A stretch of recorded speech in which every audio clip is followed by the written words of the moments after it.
اللهم صل على سيدنا محمد وعلى آل سيدنا محمد وبارک وسلم۔ السلام علیکم۔ آج ہم سورۃ نساء کی آیت نمبر 127 سے شروع کریں گے۔ وَيَسْتَفْتُونَكَ فِي النِّسَاءِ قُلِ اللَّهُ يُفْتِيكُمْ فِيهِنَّ وَمَا يُتْلَى عَلَيْكُمْ فِي الْكِتَابِ فِي يَتَامَى النِّسَاءِ اللَّاتِي لَا تُؤْتُونَهُنَّ ما كتب لهن وترغبون أن تنكحوهن والمستضعفين من الولدان وأن تقوموا لليتامى بالقسط وما تفعلوا من خير فإن الله كان به عليما۔ آپ سے عورتوں کے بارے میں حکم دریافت کرتے ہیں، آپ کہہ دیجئے کہ خود اللہ ان کے بارے میں حکم دے رہا ہے، اور قرآن کی وہ آیتیں جو تم پر ان یتیم لڑکیوں کے بارے میں پڑھی جاتی ہیں جنہیں ان کا مقرر حق تم نہیں دیتے اور انہیں اپنے نکاح میں لانے کی رغبت رکھتے ہو، اور کمزور بچوں کے بارے میں اور اس بارے میں کہ یتیموں کی کارگزاری انصاف کے ساتھ کرو۔ تم جو نیک کام کرو بلا شبہ اللہ اسے پوری طرح جاننے والا ہے۔ عرب عورتوں اور یتیم بچوں کے ساتھ جو سلوک کرتے تھے، یعنی نہ میراث میں حصہ، نہ اپنی شادی کے معاملے میں کچھ اختیار، اور شادی کرنے کے بعد ان کے حقوق سے سراسر تجاہل وغیرہ، اور اسلام نے اس صورتحال میں جو اصلاحات کی ان کا ذکر اس صورت کی ابتدا میں ہو چکا ہے۔ انہی کے متعلق لوگ طرح طرح کے سوالات کرتے۔ اب مزید تاکید کی جا رہی ہے کہ جو تمہیں اللہ کی طرف سے حکم ملا ہے اس کی بلا چون و چرا تعمیل کرو، اور ان کے جو حقوق مقرر کیے گئے ہیں ان کی ادائیگی میں سستی نہ کرو۔ حضرت عائشہ صدیقہ رضی اللہ عنہا سے مروی ہے کہ زمانہ جہالت میں اگر کوئی یتیم بچی رہ جاتی تو اگر وہ صاحب حسن و مال ہوتی تو اس کا ولی اس کے ساتھ خود نکاح کر لیتا،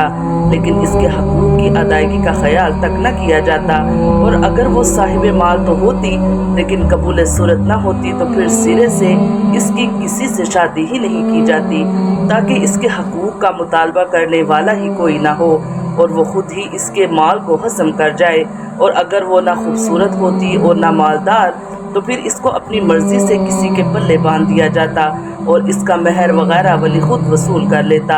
ان تمام چیزوں کی ممانعت کر دی گئی۔ ذکر نہ کرنے میں یہ حکمت بھی ہو سکتی ہے کہ عبارت تمام صورتوں پر حاوی رہے اور حسب حال صلہ مقدر مان لیا جائے۔ آیت کا مدعی یہ ہے کہ یتیم بچیوں کے جن حقوق کا پہلے ذکر ہو چکا ہے وہ ہر وقت اور ہر حالت میں مد نظر رکھے۔ یتیم بچیوں کی طرح یتیم بچوں کے ساتھ بھی بے انصافی نہ کرو، ان کو ضعیف و کمزور سمجھ کر ان کے اموال غصب نہ کر لو اور ان کے حقوق تلف مت کرو۔ وہ بیچارے تو تمہارے مظالم پر صدائے احتجاج بلند کرنے سے بھی قاصر ہیں، لیکن ان کا خدا تو قادر و توانا ہے، اس کی گرفت اور عذاب سے تمہیں کون بچائے گا۔ آخر میں فرما دیا گیا کہ اگر تم یتیم بچوں اور بچیوں کے ساتھ حسن سلوک کرو گے، ان کے اموال اور حقوق کی حفاظت کرو گے، ان کی تعلیم و تربیت کا اہتمام کرو گے تو وہ اگرچہ تمہیں ان احسانات کا بدلہ دینے سے قاصر ہیں، لیکن اللہ تعالیٰ تمہیں ضرور اجر عطا فرمائے گا۔ وہ تمہارے جملہ احسانات کو خوب جانتا ہے، یہ ناممکن ہے کہ وہ تمہیں ان نیک خدمات کا اپنے شایع نشان سلا نہ دے۔ وَإِنِ امْرَأَةٌ خَافَتْ مِنْ بَعْلِهَا نُشُوزًا أَوْ إِعْرَاضًا فَلَا جُنَاحَ عَلَيْهِمَا أَنْ يُصْلِحَا بَيْنَهُمَا صُلْحًا وَالصُّلْحُ خَيْرٌ وَأُحْضِرَتِ الْأَنْفُسُ الشُّحَّ وَإِنْ تُحْسِنُوا وَتَتَّقُوا فَإِنَّ اللَّهَ كَانَ بِمَا تَعْمَلُونَ خَبِيرًا۔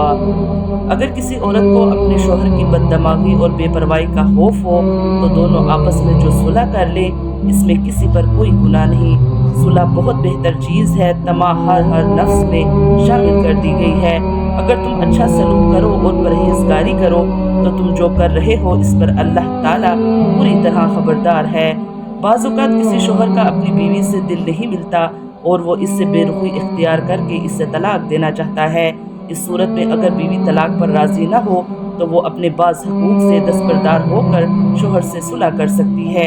یعنی یہ کہہ سکتی ہے کہ میں اپنے فلاں حق کا مطالبہ نہیں کروں گی مگر مجھے اپنے نکاح میں رہنے دو۔ ایسی صورت میں شوہر کو یہ ہدایت دی گئی ہے کہ وہ صلح پر آمادہ ہو جائے اور طلاق پر اصرار نہ کرے، کیونکہ مصالحت کا رویہ ہی بہتر ہے۔ نیز اگلے جملے میں احسان کی نصیحت فرما کر شوہر کو اس بات کی ترغیب دی گئی ہے کہ وہ دل نہ ملنے کے باوجود بیوی سے نباہ کرنے کی کوشش کرے اور اللہ سے ڈرتے ہوئے اس کے حقوق ادا کرتا رہے تو اس کے لیے دنیا اور آخرت دونوں کی بہتری کا ذریعہ ہے۔ مطلب بظاہر یہ ہے کہ ہر انسان کی طبیعت میں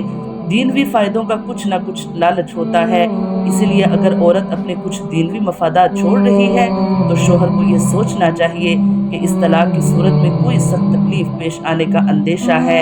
اسی لیے وہ اپنے یہ مفادات چھوڑنے پر آمادہ ہوئی ہے۔ ایسی صورت میں صلح کر لینا بہتر ہے۔ دوسری طرف بیوی کو یہ سوچنا چاہیے کہ شوہر نے کچھ دینوی فائدوں کے لیے نکاح کیا تھا جو اس کو میری زوجیت میں حاصل نہیں ہو رہے ہیں، لہٰذا وہ میری جگہ کسی اور سے نکاح کر کے وہ فائدے حاصل کرنا چاہتا ہے۔ اب میں اپنے بعض حقوق سے دستبردار ہو کر اسے کچھ دوسرے فوائد مہیا کر دوں تو وہ اس ارادے سے باز آ سکتا ہے۔ وَلَن تَسْتَطِيعُوا أَن تَعْدِلُوا بَيْنَ النِّسَاءِ وَلَوْ حَرَصْتُمْ فَلَا تَمِيلُوا كُلَّ الْمَيْلِ فَتَذَرُوهَا كَالْمُعَلَّقَةِ وَإِن تُصْلِحُوا وَتَتَّقُوا فَإِنَّ اللَّهَ كَانَ غَفُورًا رَحِيمًا۔ تم سے یہ تو کبھی نہیں ہو سکے گا کہ اپنی تمام بیویوں میں ہر طرح عدل کرو، گویا تم اس کی کتنی بھی خواہش اور کوشش کر لو، اسی لیے بالکل ہی ایک کی طرف مائل ہو کر دوسری کو ادھڑ لٹکتی ہوئی نہ چھوڑو، اور اگر تم اصلاح کرو اور تقوی اختیار کرو تو بے شک اللہ تعالیٰ بڑی مغفرت اور رحمت والا ہے۔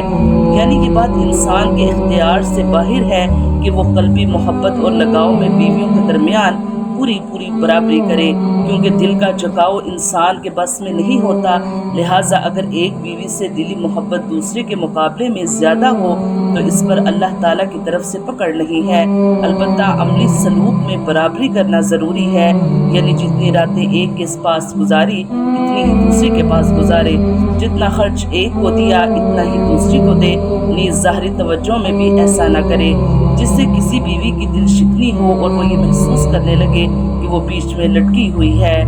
وَإِن يَتَفَرَّقَا يُغْنِ اللَّهُ كُلًّا مِّن سَعَتِهِ وَكَانَ اللَّهُ وَاسِعًا حَكِيمًا۔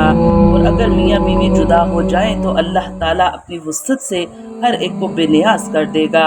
اللہ تعالیٰ وسعت والا حکمت والا ہے۔ مصالحت کی تمام کوششوں کے باوجود ایک مرحلہ ایسا آ سکتا ہے کہ اس کے بعد نکاح کا رشتہ میاں بیوی پر تھوپے رکھنا دونوں کی زندگی کو مشکل بنا دیتا ہے۔ ایسی صورت میں طلاق اور علیحدگی کا راستہ اختیار کرنا بھی جائز ہے، اور یہ آیت اطمینان دلا رہی ہے کہ جب خوش اسلوبی سے جدائی عمل میں آ جائے تو اللہ تعالیٰ دونوں کے لیے ایسے راستے پیدا کر دیتا ہے کہ دونوں ایک دوسرے کی ضرورت سے بے نیاز ہو جاتے ہیں۔ اللہ تعالیٰ ہمیں قرآن پاک پڑھنے کی، اس کو سمجھنے کی اور اس پر عمل کرنے کی توفیق عطا فرمائے، آمین یا رب العالمین۔